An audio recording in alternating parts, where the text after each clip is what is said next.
अगर आप भी अपने समय का उचित तरीके से उपयोग नहीं कर पाते हैं और हर काम को कल पर टालते रहते हैं तो ये वीडियो आपके लिए है। इस वीडियो को देखने के बाद आप अपने समय का उचित तरीके से इस्तेमाल करेंगे और भूलकर भी उसे खराब नहीं करेंगे। ये वीडियो आपको अपने समय का मूल्य समझाएगी और भविष्य में आपका समय कभी खराब नहीं होने देगी। इस वीडियो को देखने के बाद आप अपने जीवन में सही दिशा में बढ़ पाएंगे। मुझे आशा है कि ये वीडियो आपके जीवन के लिए बहुत ही उपयोगी साबित होगी, तो इस वीडियो को एंड तक जरूर देखें। एक सम्राट जो कि अब बूढ़ा हो चुका था, उसे अपने तीनों पुत्रों में से किसी एक को अगला सम्राट नियुक्त करना था, लेकिन सम्राट के सामने समस्या बहुत बड़ी थी, क्योंकि उसके तीनों पुत्र बल, बुद्धि और राजनीति में एक से बढ़कर एक थे। वह यह निर्णय ही नहीं ले पा रहा था कि इसे अपना उत्तराधिकारी नियुक्त किया जाए। वह पिछले कई महीनों से इसी उधेड़-बुन में था कि किसी तरीके से उसे ये पता चल जाए कि इनमें से कौन अच्छा सम्राट बन सकता है, कौन है जो इस साम्राज्य को और भी फैला सकता है और धनवान बना सकता है। उसे कई अलग अलग तरीकों से अपने बेटों की परीक्षा लेने की कोशिश की, अलग अलग प्रश्न पूछे, लेकिन तीनों राजकुमार सम्राट की नजरों में एक समान योग्यता वाले सिद्ध होते गए। सम्राट की समस्या दिनों दिन बढ़ती जा रही थी कि उन्हीं दिनों एक बूढ़ा सन्यासी सम्राट के महल में भिक्षा लेने के लिए आता है। क्योंकि सन्यासी दोपहर में भिक्षा लेने के लिए आया था, तो सम्राट ने कहा कि आप दोपहर का भोजन यहीं कर लीजिए, उसके बाद ही आप भिक्षा लेकर जाइए। तब वे दोनों भोजन करने भोजनालय में बैठ जाते हैं। जब वो दोनों भोजन कर रहे होते हैं तो सन्यासी राजा के चेहरे पर उभरने वाली चिंता की लकीरों को देखकर अनुमान लगा लेते हैं कि जरूर ही राजा किसी चिंता में हैं। जब वो दोनों भोजन करके एक कक्ष में बैठकर बातचीत कर रहे होते हैं तो सन्यासी राजा से पूछते हैं कि सम्राट, क्या आप किसी चिंता में हैं? तब सम्राट कहते हैं कि वैसे तो चिंता की कोई बात नहीं है, लेकिन मैं अब अपने राज्य का उत्तराधिकारी नियुक्त करना चाहता हूँ, लेकिन ऋषिवर मुझे समझ में नहीं आ रहा कि कौन से पुत्र को उत्तराधिकारी नियुक्त करूं। मेरे तीनों पुत्र बल, बुद्धि, विद्या में एक समान हैं, कोई भी एक दूसरे से कम नहीं है। मैंने इनकी जितनी भी परीक्षा ली है सबको अव्वल पाया है। अब मैं क्या करूं जिससे कि पता चल सके कि मेरा राज्य कौन से राजकुमार के हाथों में ज्यादा सुरक्षित है। तब ऋषिवर हंसने लगे और कहने लगे, बस इतनी सी बात? ये तो बहुत ही आसान है कि कौन सा राजकुमार आपके राज्य को संभाल सकता है। तब ऋषि ने महाराजा को एक योजना बताई और वहां से प्रस्थान किया। अगले दिन महाराजा ने अपने तीनों राजकुमारों को बुलाया और कहा कि मैं राज्य से कुछ समय के लिए बाहर जा रहा हूँ। हो सकता है मुझे आने में कई वर्ष लग जाएं, इसीलिए मैं तुम तीनों को एक एक बोरा गेहूं का देकर जा रहा हूँ। मुझे आते ही ये गेहूं वापस चाहिए।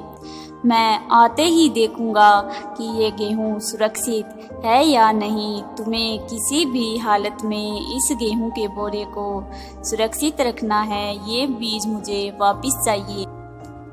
इतना कहकर राजा वहां से चले गए। बड़े राजकुमार ने गेहूं का बोरा एक कक्ष में रख दिया और उस कमरे के आगे एक बड़ा ताला लगा दिया कि जब पिताजी आएंगे तो उन्हें ये गेहूं सुरक्षित मिल जाएगा। इसे ताले के अंदर ही रख देता हूँ। दूसरे पुत्र ने गेहूं को पीछे की खाली जमीन में फेंक दिया और सोचा कि जितने दाने पिताजी ने दिए हैं गेहूं तो उग ही जाएगा और एक बोरा पिताजी को निकालकर इनमें से दे दूंगा। तीसरे पुत्र ने एक किसान को बुलाया और उपजाऊ जमीन देखकर उसकी खरपतवार को वहां से हटवाया और जमीन को जोतकर उसमें गेहूं की बिजाई करवा दी और उसकी पूरी देखरेख की। वह जो भी बीज निकलता उसे अगले साल फिर बो देता। इस तरह वक्त बीतता गया। 4 साल बाद जब सम्राट वापस लौटकर अपने राज्य में आए तो तीनों पुत्रों को बुलाया और उनसे कहा कि अपने अपने गेहूं के बोरे मुझे दिखाओ, क्या वे सुरक्षित हैं? बड़ा राजकुमार अपने पिताजी को उस कक्ष में ले गया जहां गेहूं के बोरे को उसने ताला लगाकर सुरक्षित रखा था। जब ताला खोलकर गेहूं के बोरे को देखा गया तो उस गेहूं की राख बन चुकी थी। सम्राट बहुत ज्यादा क्रोधित हो गए और कहा कि मैंने तुम्हें जो दाने दिए थे उनमें जीवन था और तुमने क्या किया, इनकी राख बना दी। अरे तुम क्या राज्य को संभालोगे? अगर मैंने अपना राज्य तुम्हारे हाथों में सौंप दिया तो कुछ ही समय बाद वो नष्ट हो जाएगा। तुम तो राजा बनने के लायक हो ही नहीं। इतना कहकर राजा अपने दूसरे राजकुमार के पास गए और उससे कहा कि गेहूं का बोरा कहाँ है। तब वो राजकुमार राजा को अपने महल के पिछली साइड ले गया और उस खाली जमीन की ओर इशारा करते हुए कहा कि मैंने उन दानों को यहीं छिड़क दिया था ताकि वो उग जाएं और उनमें से एक बोरा गेहूं निकल जाए। तब राजा ने बड़े ही गुस्से में आकर उससे पूछा कि तुमने उन दानों को इस बंजर जमीन पर फेंक दिया और तुमने एक बार भी आकर नहीं देखा कि वो पौधे उगे हैं या नहीं। न ही तुमने जमीन की जांच की, न ही यहाँ से खरपतवार को हटाया। यहाँ तो झाड़ियों और जंगली पौधों के सिवाय और कुछ भी नहीं है। तुम क्या राज्य की संभाल करोगे? तुम तो कभी प्रजा का ध्यान रख ही नहीं सकते। तुम्हारे हाथों में राज्य बिल्कुल भी सुरक्षित नहीं रहेगा। अब राजा अपने सबसे छोटे राजकुमार के पास जाकर कहने लगे, गेहूं का बोरा कहाँ है? क्या वो दाने सुरक्षित हैं? तब छोटा राजकुमार अपने पिताजी को खेतों की तरफ ले गया। राजा यह देखकर बहुत ही आश्चर्यचकित हुए कि वहाँ चारों तरफ गेहूं की फसल लहरा रही थी और चारों तरफ भीनी भीनी खुशबू थी और पूरी तरह से हरियाली से जमीन ढकी हुई थी। राजा यह देखकर बहुत ही प्रसन्न हुए और बोल उठे, तुम ही इस राज्य के असली उत्तराधिकारी हो। तुम्हारे हाथों में ही मेरा राज्य खुशहाल रह सकता है, विस्तार कर सकता है और समृद्ध हो सकता है। तुम ही हो इस राज्य के अगले राजा। राजा ने कहा कि तुमने तुम्हें जीवित बीज दिए और तुमने उससे इतने सारे बीज पैदा कर दिए। एक राजा का यही गुण होता है, वह सदैव विस्तार में विश्वास रखता है और वैसा ही तुमने किया है। तुम ही इस राज्य का अच्छी तरह से पालन पोषण कर सकते हो। तुम संभावनाओं का सही तरीके से इस्तेमाल करना जानते हो। दोस्तों, ऐसा ही हमारे साथ होता है। हम भी राजा के उन राजकुमारों की तरह हैं और जिस तरह राजा ने राजकुमारों को वो गेहूं के बोरे दिए, वो तीनों के पास समान रूप से थे, लेकिन तीनों ने उनका अलग अलग तरीके से इस्तेमाल किया।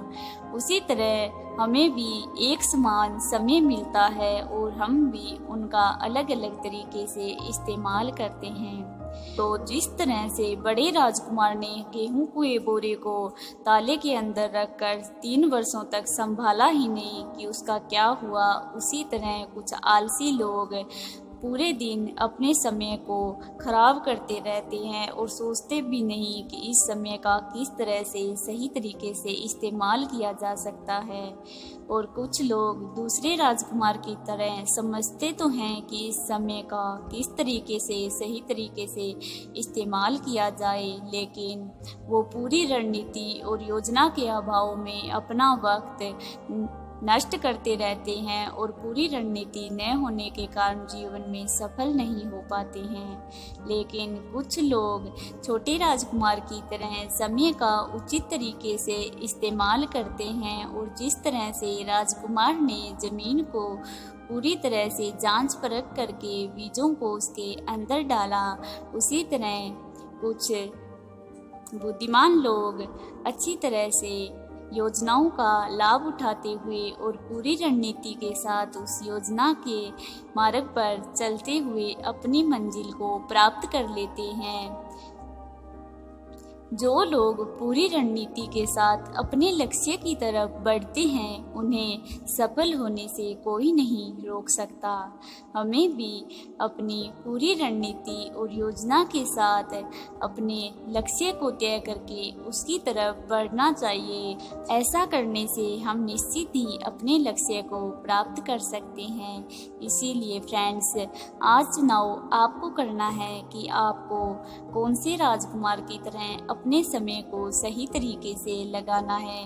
अगर बड़े राजकुमार की तरह अपने समय को व्यर्थ नष्ट करते जाओगे तो कुछ समय बाद आपके पास पछताने के अलावा कोई रास्ता नहीं रहेगा। और दूसरे राजकुमार की तरह भी हमें नहीं करना है, क्योंकि उचित रणनीति के बिना किया गया कोई भी कार्य कभी भी हमें अपने लक्ष्य की तरफ नहीं ले जाता है।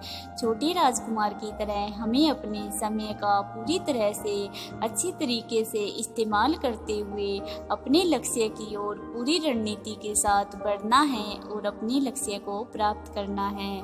तो फ्रेंड्स, आपको इस वीडियो को सुनकर ऐसे ही नहीं जाना है, आपको इन तीनों बातों को याद रखते हुए अपने समय का सही तरीके से इस्तेमाल करना है। जब भी आप समय को खराब कर रहे हो तो ये याद रखना कि आपके साथ वही होगा जो बड़े राजकुमार के साथ हुआ था। इसीलिए समय को अच्छी तरीके से इस्तेमाल करना है और हमेशा याद रखना है कि सही रणनीति और समय का सदुपयोग ही आपको आपकी मंजिल तक पहुंचा सकता है। जब हम अपने करियर के शुरुआती दिनों में अच्छी तरह से और पूरा फोकस लगाकर मेहनत कर लेते हैं तो हम निश्चित ही अपनी मंजिल तक पहुंच जाते हैं। इसीलिए अपने इस कीमती समय को बर्बाद मत कीजिए, वरना ये साल ऐसे ही गुजर जाएंगे और आपको पता ही नहीं चलेगा और आपके साथ के सभी लोग आगे बढ़ जाएंगे। जब आप उनका स्टेटस देखेंगे तो आप सोचेंगे कि काश मैंने भी अपने समय का सही तरीके से इस्तेमाल कर लिया होता तो आज मैं भी इन ऊंचाइयों पर होता। इसीलिए आपको बाद में पछताना ना पड़े। इसीलिए इस वीडियो को सुनने के बाद आप अपने समय का सही तरीके से इस्तेमाल करेंगे, ये मुझे पूरा भरोसा है। तो अगर आपको हमारी आज की कहानी पसंद आई है तो वीडियो को लाइक करें और चैनल को प्लीज़ सब्सक्राइब कर दें, जिससे कि ऐसी ही मोटिवेशनल और नॉलेज की बातें आपको सीखने को मिले। आप खुद भी मुस्कुराइए और बाकी लोगों में भी मुस्कान बांटते चलिए, क्योंकि पॉजिटिवनेस के साथ अगर हम अपने लक्ष्य की तरफ बढ़ते हैं तो वो रास्ता कटना आसान हो जाता है। Thank you friends.